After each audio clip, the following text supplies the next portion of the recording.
Chapter 10. The Goddess Glorian's Decree. Zor quit the straps where he had held and stood on the head of Ixtus. A triumph shone in the eyes of the master of the Amalocs, and a smile spread over his mummified old ivory features as he looked down at Glorian. "Daughter, they told me that I would find you here, in the forefront of the battle," he said. "And so it is. Your zeal for Ruthar has carried you so far that Alaric the Learned could not follow, and sent Father Zor to find you." He laughed in his bell-like tones. "But for the King of Ruthar and these brave men here, you would have had a longer journey, Father Zor," Glorian replied. "It might have been to the camp of Belar yonder, or to the stars. Take me up with you, Zor, for I am weary." "Stekardin," commanded Zor, and Ixtus looped his trunk and swung Glorian gently to a seat beside his master. Glorian looked around at the little circle of wearied men, so wearied that they reeled in their saddles. She looked at those others, who lay where they had fallen, and to whom the long rest had come. Her eyes filled with tears. "I thought to thank you," she said, "but I find no word splendid enough." Old Jasla lifted his arm in salute. "Lady, to those of us who live, it is sufficient to know that you live also. Those who are dead die gladly to make it so. We have held our goddess safe, and our king has held himself." And he turned and saluted Polaris. Of the 100 Zins and 50 tall hillsmen who had formed in Jasla's ring, 25 were left. Not one was unwounded. Jasla's beard was red with blood, where a spear point had penetrated through the bars of his visor and torn his mouth. In addition to the bruised and stiffening shoulder caused by the blow of Belar that had broken his armor, Polaris had been gashed on the cheek by an arrow. Otherwise he was the least harmed of the party. It was mid-afternoon when Ixtus set foot in the circle. Presently Alaric arrived in his chariot. Behind him came the host of Ruthar, weary and with many of its battalions sadly thinned, but still a host, and ready to go on if need be. Another, a Malloc, rolled up alongside of Ixtus. Over the edge of the wicker basket it bore a white old head balled up with the suddenness of a jack-in-the-box. "Hey, son," said Xena's right to Polaris. "will you never quit your foolhardy ways? Look what you have made me do, come a-hunting you, riding on the back of one of these animated stacks of red hay that should have been dead and fossilized 6,000 years ago. Well, we've given His Majesty Belar Bellefull, I'm thinking." Out of his basket and down the rope ladder Xenas clambered to shake Polaris by the hand. "Oh boy," the geologist said. "you're a better king than those heathen will see again, if they all live to be as old as Father Methuselah yonder says he is. But be careful, lad, be careful." On the head of Ixtus the Goddess Glorian stood and pointed toward the camp of Belar, and her beautiful face grew stern. "There are still 3 hours of daylight, Father Zor," she said. "Let us go and finish what we have begun." "As well now as ever, daughter," Thor replied. "I am minded to teach this Moronican king a lesson that shall become a tradition in the land. What passes in the camp? My eyes are too dim to see." "Confusion, Father, and the running to and fro of many men. They are adding to the height of their earthen walls. They are piling the gateways with timbers and the fragments of broken chariots." Thor laughed. "Think they with walls of mud to stop my Amalocs?" he muttered. He lifted his voice, and word was passed down the line of the beasts which had been advanced against the camp. Under the orders of Polaris, the dead Zins and men of his guard were borne off the field, and those who were still living, but wounded, were carried tenderly to the rear. When he learned that the Amalocs were to attack the camp, he climbed with Xenas to the turret which the geologist had occupied. Jasla and the others he urged to seek rest. That they were men of great spirit, and only 1 or 2 of them went. The most of them sent for fresh horses, determined to see the fighting through to its end. The word from Glorian, Jasla took up the war standard of Ruthar and passed it to the fighting men of Zor, who set it fast in the wicker tower on the back of Ixtus. Glorian caught its floating folds and kissed it. "Now Ixtus bears our banner. Who shall withstand it?" she said. A blare of trumpets, a ruffle of drums, sounded the advance of Ruthar. Louder and above all arose the roar of the 30 Amalocs, strident and deafening, as the shaggy, red line surged forward.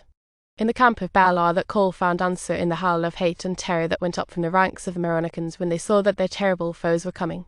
"Fire!" shouted Belar to his generals. "We must meet and turn the beasts with fire. Man the walls with torches and set ablaze before each gate."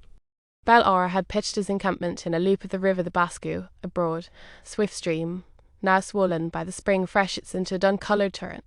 From bank to bank across the loop, the soldiers had constructed a wall of earth and stones 10 feet high, and pierced by 6 wide gateways, wherein were set heavy gates of steel and oak.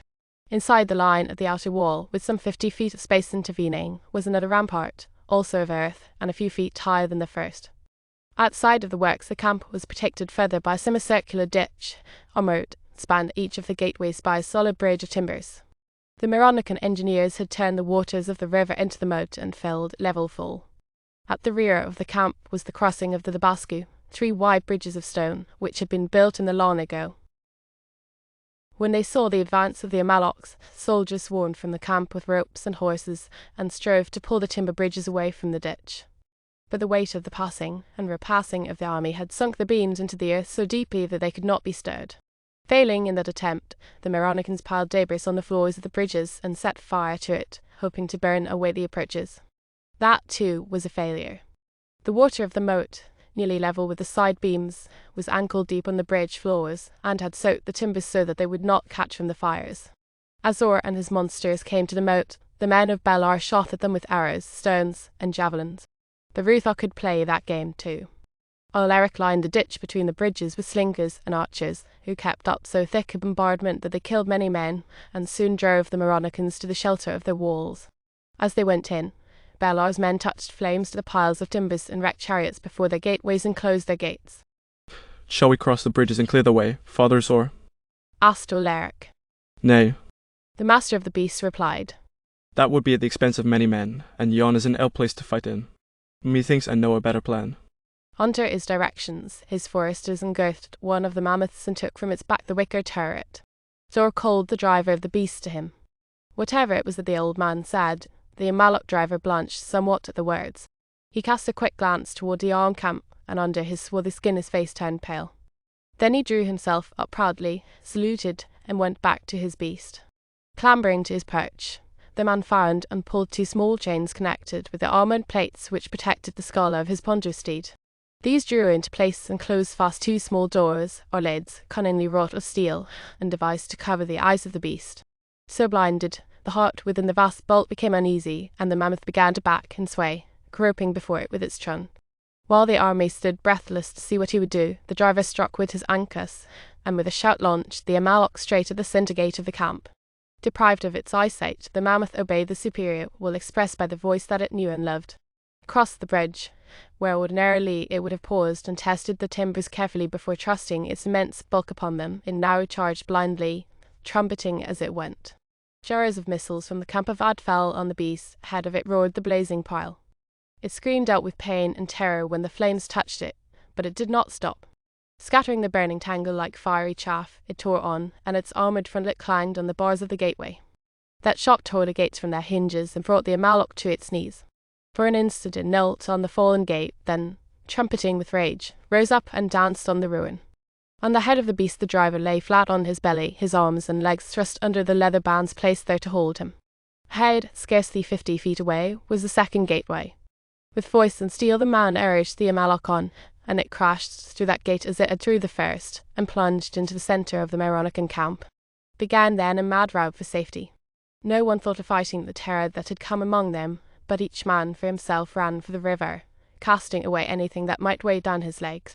Soon all 3 bridges of the Bascu were black with a horrid, writhing melee, a tangle of Fiumadan men, cursing and striking at each other for way, and screaming, terrified horses. Many soldiers, unable to fight into the jams on the bridges, threw themselves into the swift stream with all their armour on, and some swam across and others were seen no more. To and fro through the encampment raged the now thoroughly crazed Malok, sundering and crushing all that it met. The long, red wool had caught fire from the blaze at the gateway and burned fiercely up over its shoulders.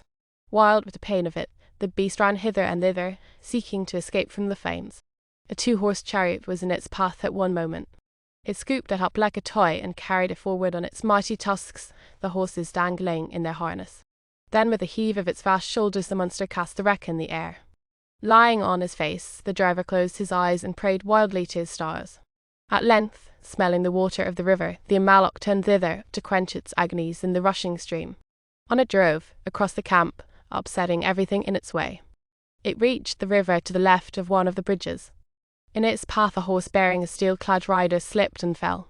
The groping trunk that sought the water found the man, plucked him from the ground, whirled him aloft, and dashed him against an abutment of the bridge so that his armour cracked like a nutshell and his blood ran down the stones. With a final shriek of fury, the Amalok plunged into the river.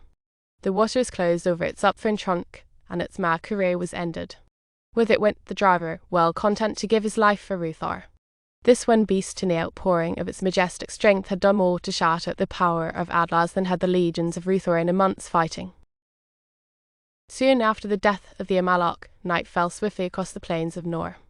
The other beasts of Zor, made uneasy by the experiences through which they had passed, and stirred by the screaming of their flame-maddened comrade, were in such a state that their master deemed it unwise to attempt to urge them farther in the darkness and against the fires.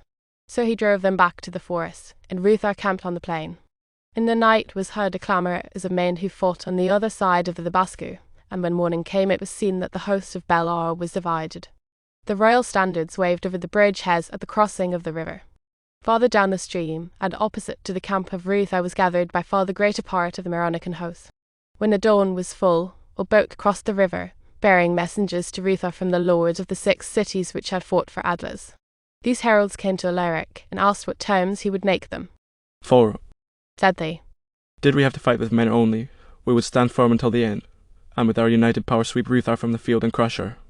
But against such as the great beast no men may war. The Red Captain referred them to the king of Ruthar for their answer. Polaris bade them go back to the lords of the cities and say that he wished to make war on none save Adlas and the king thereof, but that war he would wage until the death or the submission of Belar. Our lords will not join in war against Adlas, said one of the heralds hastily. We be not such traitors, but our soldiers will bear arms against the terrible beast no more. Ruthar asks no help in her warfare against Belar. Polaris replied, Take your armies to their homes in peace.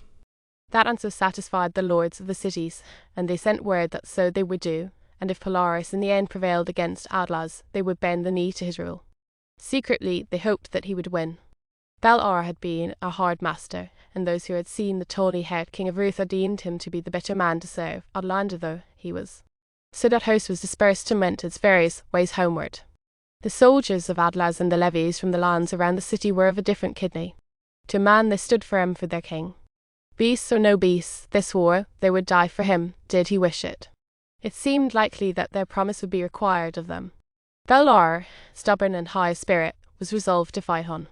He still mustered under his banners a force of nearly 60,000 men, veterans of his former wars and the flower of the fighting men of the land. Besides, he held the advantage of position. When Ruthar would have gone on against him in the morning, it was found that his engineers, working through the night, had piled the bridge heads with barricades of stones, so thick and high that no Amalok charge would beat them down. Behind those barriers the Moronican generals reorganized their broken forces and sent in the front fresh soldiers drawn from the reserves that were waiting along the Mazanian road. Not for many weary miles was there another crossing of the Basku, if, indeed, there were any on the course of the river where were bridges strong enough to support an army and the weight of the Amaloks. Taking counsel together, Polaris and Alaric and their generals decided that they must hammer their way through the 3 bridges. They might have blown up the barriers with melanite, but they dared not for fear of destroying the structures of the bridges also, and they had not the time to build new bridges. Only a sustained frontal attack at the cost of many men would clear the way. For 10 days and nights the furious struggle was waged at the Basku. Then one of the bridges was taken. Polaris, his great frame grown gaunt from continual fighting, and his face sunken and haggard with anxiety and loss of sleep, saw through hollow and burning eyes his host swing across the river and into the Mazanian road. 14 days were left him, and then the feast of years and the end. Summer was coming, and with it the feast of the return of Shamar that could not be set forward or delayed. Though the foe were hammering at its gates, Alaric said the feast would be held in the city. Such was the ancient law laid down in the early days of Atlas. On the Mazanian road they found the Captain Fanner once more, tireless and vengeful. As he had harried them all the way from the Isthmian passes to the plains of Nor, so he harried them now. Every foot of 100 miles down the Mazanian road he fought them, and with him fought Belar, his master. Wall after wall they built and lost. It was not until afternoon of the last day that the Rutharian vanguard, so worn with battle that it staggered as it rode, broke through the final barrier and marched through the gorgeous suburban estates to the wall of Atlas. Under the leadership of Fanner, the remnant of Belar's army made a last desperate stand, but was swept away. As night came on, the Moronican king, broken-hearted, but still defiant, entered his city and closed his gates, there to sit down and wait for the coming of the Goddess Glorian. It was 9 o'clock of a morning, the morning of the 3rd day of the Moronican month of Canna, corresponding to the 15th of November, or to reverse the seasons to the tomes of our northern clime, the 16th of May. A man who bore a heavy heart within his golden armour faced a white-faced maid in the ancient audience hall of the dead King Beltism. Now am I in my heart almost a traitor to my king and land, lady. Brunna said. For I have almost wished that your lover might prevail over Belar and save you. But the day is come and the time is at hand, and Ruthor is still without the walls. Would that I might save you, lady. I think that to do so I would willingly give my life. But Shamma's servants have watched this place by day and by night. It cannot be. Already they wait for you without the doors to lead you to the temple. For an instant the girl's eyes swam with terror. She gazed hither and yon about the hole like a hunted thing. Then the heritage of her northern race came to her aid and saved her from collapse. Bravely she faced and spoke to the captain. She stepped to the cradle of the little Batramian and kissed the babe. I am ready, she said, then. At the doors of the prisoner chariot waited, and with it were 4 of the white-robed priests of Shammar. The girl was lifted into the car. The charioteer drove up the side avenue of Cheddar's Flight, past the place of games, now standing empty and silent, to the grounds of the Temple of the Sun. They saw many armed men in the street as they passed along. As they entered the gateway of the temple grounds, they heard a dull booming that beat up with the wind from the south, where Ruthor hammered at the mezzanine gates. The priest carried the girl up the 100 white marble steps to the western entrance to the temple and through the splendid arch of a doorway that was 50 feet from pave to vault. Within all was dim twilight, except in the mighty dome 200 feet aloft. There it was light, indeed. At the doorway the party halted, and 2 soldiers shackled rose with fetters of heavy gold at her wrists and ankles. Around her waist they set a girdle of the same yellow metal, to which chains were attached.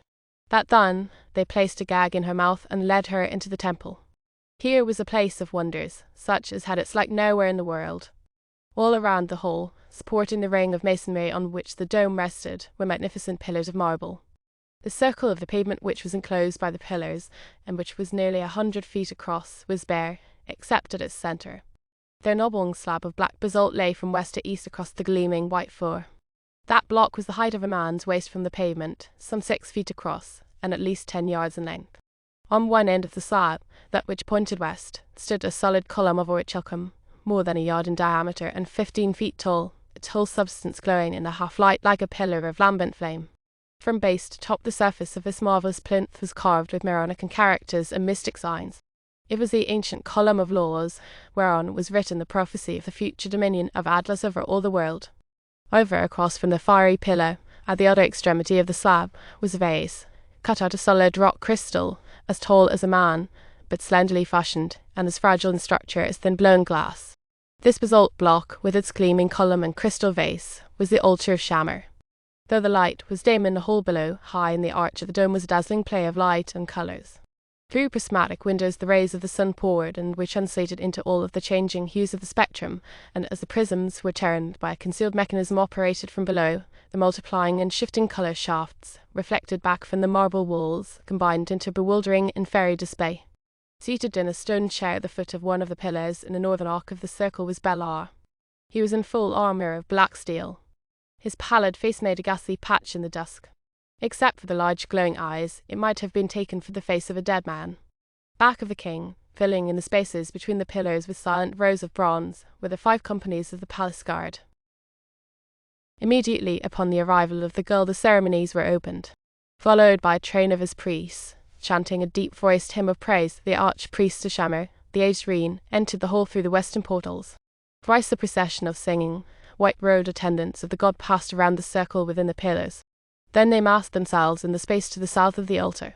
Reen retired, to come forth again, clad in a surplice of pale blue, and with a tall cap of the same colour atop of his white locks. As he passed Rose, she fancied that she saw a frightened look in his keen old hawk's eyes. 4 men brought in the head of one of the sacred bulls, freshly slain, in the courtyard. This gory trophy was laid on the altar, a few feet from the crystal vase. At a command from Reen, a company of the priests bore the struggling form of a man from behind the pillars and proceeded to chain him down on the basalt slab near its centre. He was fettered and gagged, but even so trussed up, he fought frantically, giving the priests much trouble before they had him chained in such a fashion that he could scarcely move a limb. Now came the turn of Rose. As the priests bore her to the altar and lifted her, she saw that the man who lay there was Ensign Brooks of the Minnetonka. He had been fetched from the mines by order of Reen to take the place of a vessel. When the girl saw the young sailor, chubby and cheerful no longer, but worn to skin and bones, and with eyes that glared in their sockets, she would have cried out in horror and pity, for to the last she thought not of herself, but she was gagged and helpless to utter one word of comfort. Brooke saw her as she was borne past him, and he struggled terribly. His utmost effort resulted only in a violent shaking of his head. The servants of Reen chained Rose to the rock midway between the sailor and the head of the bull. Aided by his priests, Reen clambered onto the rock and took his stand at the foot of the orichalcum pillar. He bent his head in prayer. While his lips moved, the priests knelt on the pavement with lifted hands and upturned faces. Every eye was fixed on the dome. Whatever was to come, it was evident that it would proceed thence. Lying on the black altar, doomed to be the first sacrifice to Shamar in the Feast of Years, Rose for a time was dazed and near to fainting. Then her mind cleared, and a mad whirl of tortured thought began. What of Polaris?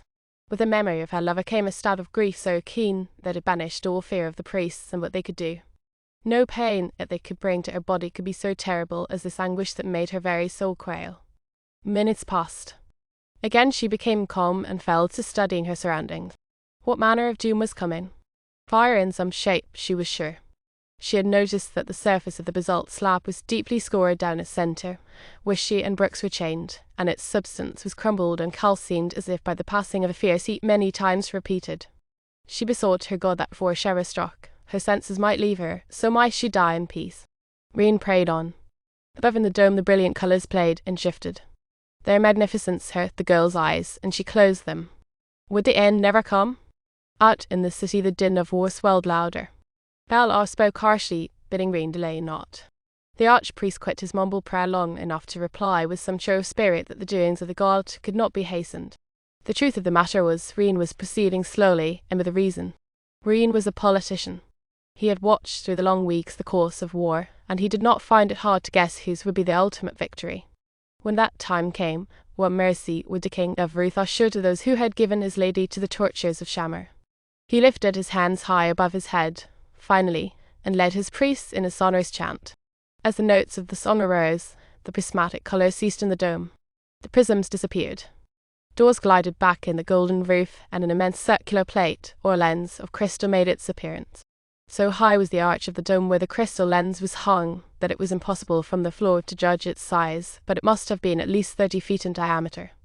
It was set in a metal rim, and the whole was swung into place by chains, the mechanism doubtless operated by servants of Reen concealed in the vault of the dome. Tilted slightly to the east the crystal hung. Above it a round aperture suddenly appeared in the roof. Through that opening shot a splendid shaft of sunshine that pierced the gloom of the temple hall like an arrow of light. Blinding in its radiance, it cut downward and struck on the basalt altar, full on the head of the bull. Immediately arose the stench of burning hair and sizzling flesh. The power of the crystal lens so condensed the light ray that where it fell its heat was all-consuming. Within half a minute naught was left of the head of the sacred bull save a few cinders and bits of calcined bone and charred tips of the horns. Where the head had been, the basalt rock glowed ruby red in the path of that awful lance of fire. Inch by inch, and very slowly, the consuming ray crept along the altar toward the head of the girl. Rose had been nearly blinded, even through her closed lids, by the flash of light from the dome. Although she could not turn her head to see, she could smell the scorching flesh of the bull, and could guess what was coming. "Goodbye, my love, goodbye," she said in her heart. Then he to whom she had prayed made answer, and she fainted. Louder rose the chant of the priests. The merciless finger of their god moved on. Bela strained forward in his stone seat and stared at the sacrifice as though fascinated. Some 5 feet were yet to be traversed by the ray before it would reach the girl, when a soldier ran up the southern steps of the temple and hurled himself through the kneeling ranks of the priests. Behind him a wild clamour of battle arose in the street. Atlas is lost, shouted the soldier as he broke into the open space before the king. Already is the fort at the very gates of Shamar. Without stirring in his seat, hardly removing his eyes from the altar, Bela gave an order to the captains behind him.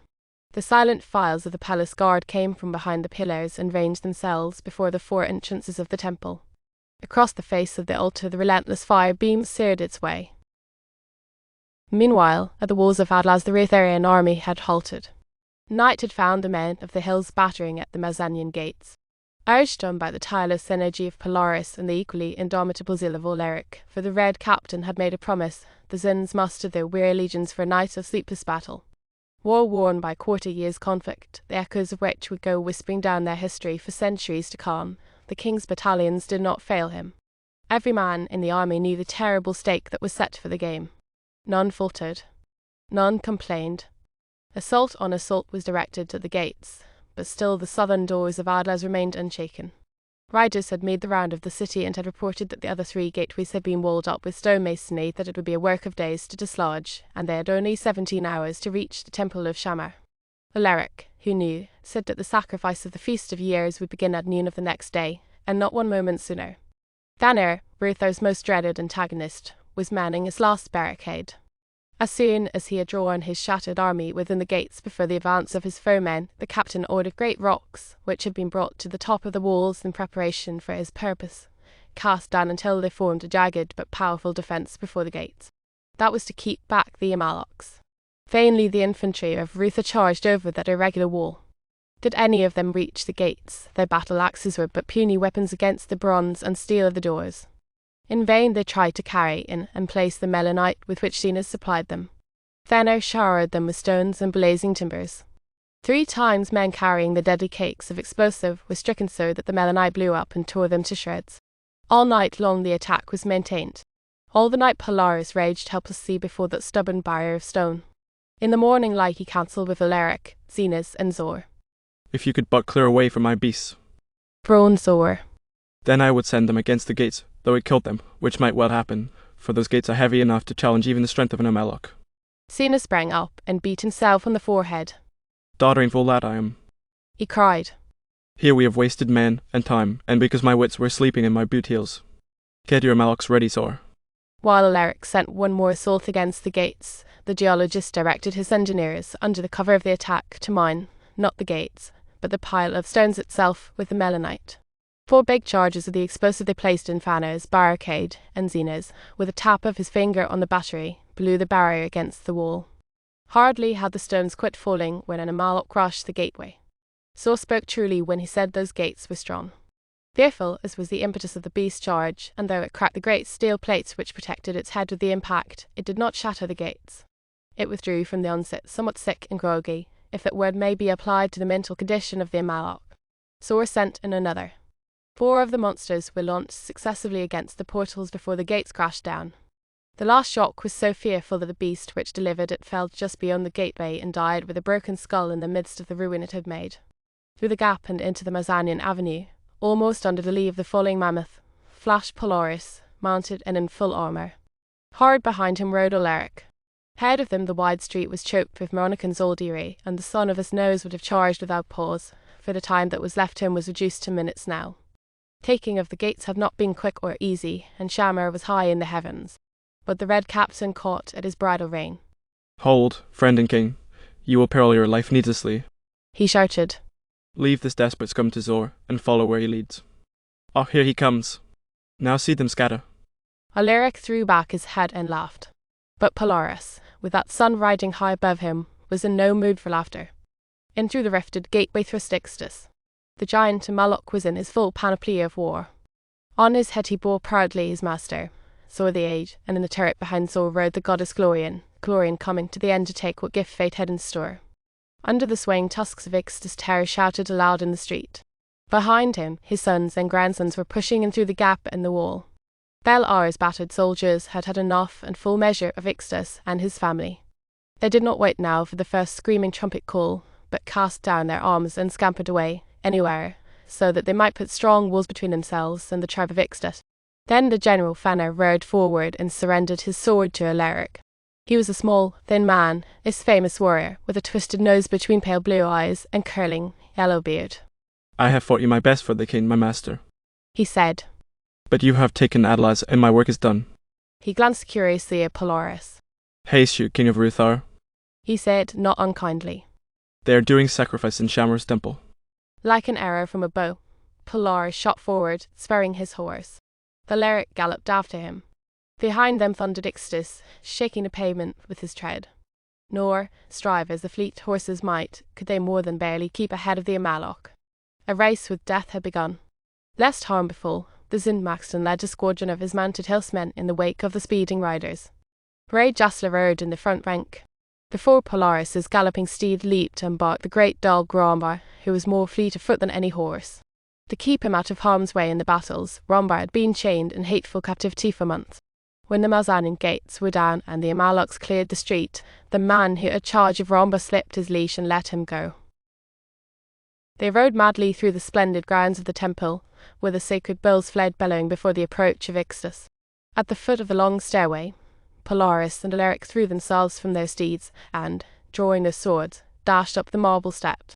But Zor, with a word of command, set Ixtus to the ascent, and the Amalek distanced the running men. Scarce 2 feet of Shammar's black altar separated the head of Rosemare from the fiery danger, and the rock where she lay was almost blistering hot, when Ixtus, with a scream of triumph, burst through the ranks of the god at the southern door and strode into the lofty shrine. As the beast paused, blinking and stretching out an inquiring trunk in the direction of the buzzing shaft of light, 2 armoured men ran around his ponderous bulk and leaped onto the altar. Rain would have given the word then to close the dome and stop the ray, but the strain of his anxiety had been too much for the aged priest.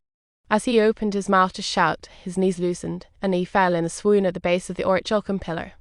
With 4 strokes of his sword, Polaris severed the golden chains and slapped the senseless form of Rose from the altar. Alaric the Red did the like service for Brooks. Now might the finger of Shammar move on unheeded. Polaris knelt with his love in his arms. As he bent over her, Alaric shouted in warning. The son of the Snows leaped to his feet in time to catch on his sword the blade of Belar, the king. Once again Ruthar and Ad, personified in their 2 rulers, were face to face. From the 4 doorways came the devoted men of the palace guard. Belar, who had fallen back a pace, lifted his hand. There is that between this man and me which only death may take away, He said. Let none interfere unless the slave is afraid to fight. He fixed his burning eyes on Polaris. At that last remark Oleg the Red laughed loudly. Under other circumstances, Jonas might have been minded to let Belar go free. Whatever were his faults, the Moronican king was a brave man, one who did not bow down and weep when misfortune overtook him. But Polaris had just seen his dear lady chained to the horror of the sacrificial stone because of this man and his foul religion and relentless practices against strangers. Minos, Memin, Everson, the company of the Menotonka, the fallen of the hosts of Ruthar and of Ad, for all those deaths Belar was responsible. Surely his doors were haunted by many ghosts. With no word in answer to the king's taunt, Polaris swung his sword, and the fight began. Belar pressed in with a shower of blows, seeking to bear his adversary down by the sheer weight and fury of his attack. He was a powerful man, perhaps the strongest warrior in all his broad lands, as he had boasted, but he had met a stronger now. With the skill in fence that had been taught him by Jaslo, the son of the Snows guarded himself against those lightning blows, letting Belar weary himself until an opening should come, as his patience had told him it always would, no matter how hardy the fighter. Jaslo himself stood by the altar and watched his people fight. For Maxton and his cavalry had reached the temple. On one side of the altar stood the men of Ruthar and Ixtus. On the other were ranged the gleaming bronze lines of Belar's guard. Harder and harder the Moronican pressed the fight. His blade swung like a circle of flame. Warily Polaris fended. Came a clash and a clang of falling steel, and a cry of dismay from the Rutharians. Under the stout bronze of Belar their champion's sword had snapped short off at the hilt. With a yell of exultation, Belar sprang in to make an end, and those who watched the fray were bound by honour not to interfere. Alaric groaned, and Jaslo tugged at his white beard and ground his teeth in dismay. Then he sent up a roaring shout. Well thrown. Oh, well thrown. Under the vengeful sweep of the singing blade, Polaris had leaped and caught the Moronican around the middle. The blow of the sword fell harmless, but Polaris swung Belar up to his shoulder, aye, and over it, and dashed him down on the marble floor. One of the golden captains of the guard ran to the king's side and unhelmed him. Belar was dead, his back broken by the terrible fall. Heard every man the like, roared Jaslo. The strongest warrior in Atlas tossed like a toy and slain by an unarmed man. Through the fierce Frey Glorian had sat like a statue, unable to stir or speak. As the Rutharians shouted in triumph, she roused and cried out, Look to the priest. Haste. He burns. Unnoticed in the stir of the combat, the ray of Shammar had moved on down the length of the altar. The priests in the dome had fled their posts in terror, and there had been none to stay the mechanism. In the path of Shammar's finger lay Reen. Shammar's priests swooned and helpless. The ray struck him. Aid was too late. Reen was a horrid sight when he was pulled from the altar. His soul had gone, perhaps to seek the god whom he had served. On Ixtas's head stood Glorian in her silver armour. So ends the religion of Shama, she cried. With the battle axe she carried, she bent over and struck the crystal vase and shattered it. At the other end of the altar of basalt, the great ray beat on the pillar of orichalcum, so that the surface of the metal was melted and the cruel laws of Ad were effaced. With the laws perished the prophecy. Water was dashed on the face of Rosamere, and presently she opened her eyes and sat up and realized that she was not dead. Before them all, Polaris took her into his arms and kissed her, for such is the privilege of kings. Glorian, watching from Ixtas's back, turned white with agony and clenched her slender fingers so that the nails bit into her palms. Oh, be strong, my heart, she whispered to herself. My soul has said it, my time will come. Tina's right came soon, and at the altar of Shamar was held a reunion where hearts were too full for talking, until then Semfric spoke up and said, Lead me to a dinner table, somebody. First they worked the flesh off my bones. Then they tried to roast me along with a bull's head and a pretty woman, but never once did they give me a decent meal. You shall have your dinner, said Polaris. But first there is something which I will have done, here and now, if may be. He turned to Alaric, while Rosamare's cheeks, that had been so wan, flamed rosy red. Has one of these priests here the power to perform a marriage ceremony? Jonas asked. Surely, replied Alaric. And then the Red Captain smiled broadly as he caught the import of the question. Hail one of them here, Jasla, he said. Jasla came soon, gripping a sadly scabbed priest of Shammah by the sack of his gown. Do you, Alaric, who understand more of his jargon than I do, listen that he does a good job of it? Grumbled the chieftain. For if he doesn't, I'll flay him. But Glorian was great-hearted, even befitting her title of goddess. She now stepped down from the Imalok to the altar. In this let Glorian of Ruther serve you, she said. I have the power, and the knot that I shall tie, though shall be more gentle than if done by this dog of Shammah, yet will it be as binding. So, after the long years and their perils, Polaris and his rose-maid were wedded, Alaric the Red producing the ring. And when she had pronounced the words which made them one, Glorian took Rose in her arms and kissed her on the forehead. May you be very happy, my sister, she whispered. Now here the pen that has written this history ceases, to give place to that of one of its chief actors, who has a parting word to tell. I, seen as right, now in my 67th year, and being in full possession of my health, mind, and faculties as lawyers write it in the wills, having been asked by the writer of the foregoing work to make some comment on it, do hereby asseverate, maintain, etc., that it is in the main a faithful account of certain events in which it has been my privilege to play a small part. In fact, I cannot well do otherwise, seeing that I furnished him the information. Such changes as I might be tempted to make in the history he has written would only vex the writer, and so I'll let it be. They would be in the nature of scientific details, anyhow, and I fear would make only dry reading for any but brother scientists. I have told the author that he has made altogether too much of my part in the events which he has described. I am not a hero, and never will be, but in this description of that brush in the Cimbrian defile, which was altogether a matter of chance, he has made me almost heroic. I have asked him to amend the account, but he will not listen to it, and so I suppose that it will have to stand. I hereby disclaim it. It is more than 6 months since the Faydean Warren dropped anchor in the Potomac, where its arrival created a fine sensation, and I landed once more in Washington. With me came Lieutenant Everson. He did not get to Atlas until some weeks after it had been taken, and he's not the man yet that he was before he got the jab from Atlas' spear. But he's improving.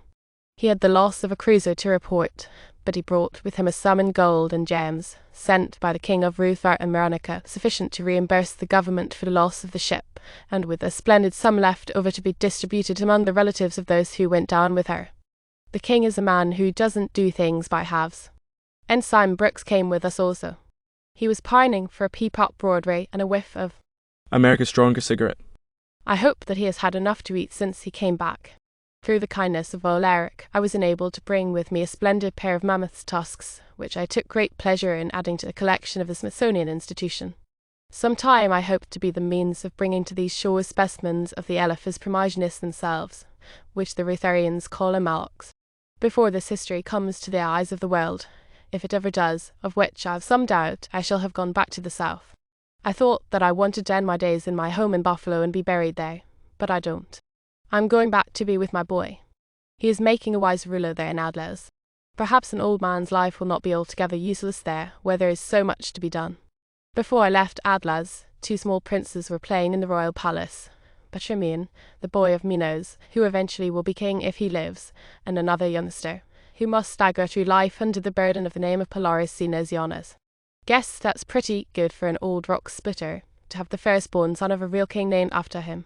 Constituting himself the special guardian of the two little chaps is a simple-minded little Cockney sailor whom Polaris found in prison, Jack Melton by name. Sunlight has cured him of some of his hallucinations, and he no longer hates Rombar. There is one thing more, which I did not find in the history, and will now add here. It concerns that remarkable woman, Glorian of Ruthar. One day, when we were discussing the power which she and Alaric declared they have to prolong their lives privately, I think it is rank bosh, Glorian told me that it was possible for one who knew the secret to make use of it to keep another person alive, and without that person knowing about it. Now Glorian is living in Atlas, where she has had the temple of Shamar fixed over to suit her. She sees Polaris often. I am of the opinion that, if she has any such power, mind you, I am not admitting she is using it on Polaris, and is planning to await Misession as Queen Rose, I suppose I should call her and eventually have him for herself. The outcome of this only time will tell, and I shall not live to know it. I have not the means to prolong my life, and would not if I had.